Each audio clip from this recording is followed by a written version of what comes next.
Have you ever wondered, how did the biggest football tournament on Earth actually begin? Today, over 3.2 billion people, that is nearly half the world's population, watch the FIFA World Cup. But it did not just appear out of nowhere. It was born from one man's big dream. And that dream almost never happened. Go back to the early 1900s, football was growing fast across the world. But there was no real world championship, no single tournament where the best nations could face each other. The only international football competition at that time was the Olympic Games. And even that had serious problems. The Olympics only allowed amateur players, people who did not earn money from football. Professional players were left out completely. Many people thought that was fine. But one man disagreed. His name was Jules Rimet, a French lawyer and football lover. He had a vision. He wanted a separate world tournament run by FIFA, open to all players, professional or not. This is the story of how that vision changed football forever. Stay with us, because this journey is full of drama, politics and passion, and it all starts with a small sports club in Paris. Jules Rimet was born in 1873 in a small village in eastern France. His father was a simple grocer, but Jules was ambitious. He studied law in Paris and became a lawyer, but his real love was always sport. In 1897, he started a football club in Paris called Red Star. This club was special. It welcomed players from all social classes, rich or poor. That tells you a lot about who Jules Rimet was. He believed in fairness and unity. By 1919, Rimet became the president of the French Football Federation, and in 1921 he became the president of FIFA itself. FIFA, the Fédération Internationale de Football Association, was the world body that governed football globally.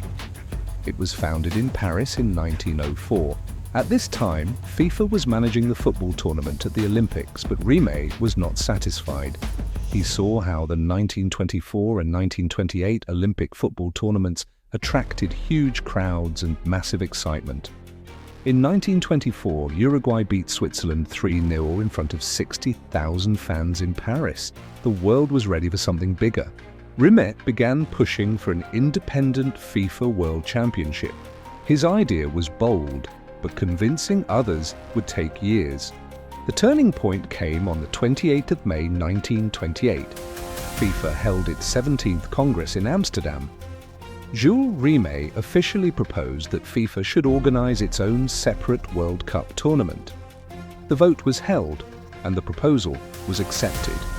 The decision was made. The first FIFA World Cup would be held in 1930. Now came the next big question: who would host it? Several countries applied, including Italy, Spain, the Netherlands, Sweden, and Hungary. But one country stood out from the rest: Uruguay. Why Uruguay? First, Uruguay had won the Olympic football tournament in both 1924 and 1928. They were the best team in the world.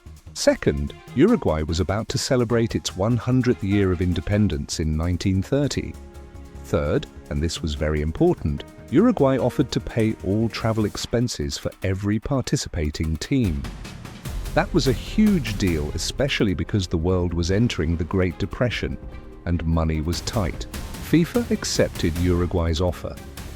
The small South American country would host the very first FIFA World Cup.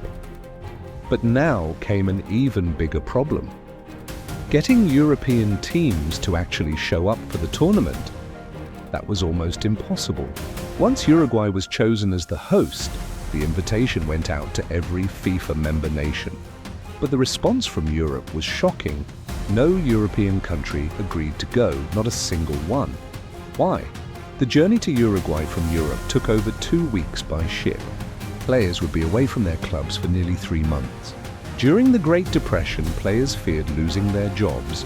Club owners did not want to release their players for so long, and frankly, many Europeans thought the trip was just too far and too expensive. The deadline for entries passed in February 1930. and still not one European team had signed up. Jules Rimet was frustrated. He personally stepped in and used all his influence. He convinced France, his home country, to send a team. He also convinced Belgium, Romania, and Yugoslavia to make the journey. On 21st June 1930, these 4 European teams, along with Jules Rimet himself, boarded an Italian ship called the SS Conte Verde in Genoa. Rimet personally carried the World Cup trophy in his bag on that 2-week voyage across the Atlantic Ocean. In total, 13 nations participated, 7 from South America, 4 from Europe, and 2 from North America. The first FIFA World Cup kicked off on 13th of July 1930 in Montevideo, Uruguay. 2 matches were played at the exact same time on that day. France beat Mexico 4-1, and the United States beat Belgium 3-0. A French player named Lucien Laurent scored the very first goal in World Cup history in the 19th minute against Mexico. The tournament was played at 3 stadiums. The main venue was the Estadio Centenario, a 90,000 capacity stadium built specially for the event. Jules Rimet called it the Temple of Football. The final was played on 30 July 1930, where Uruguay faced Argentina. It was a thrilling match. Argentina led 2-1 at half-time, but Uruguay came back in the second half to win 4-2. In front of 93,000 fans, Uruguay became the first FIFA World Cup champions. Jules Rimet handed the trophy to the head of the Uruguayan Football Association. July 31st was declared a national holiday in Uruguay. The trophy was later named the Jules Rimet Trophy in his honor in 1946. He was even nominated for the Nobel Peace Prize. From one man's dream in Paris, the world's greatest sporting event was born. It continues to unite billions of people every 4 years.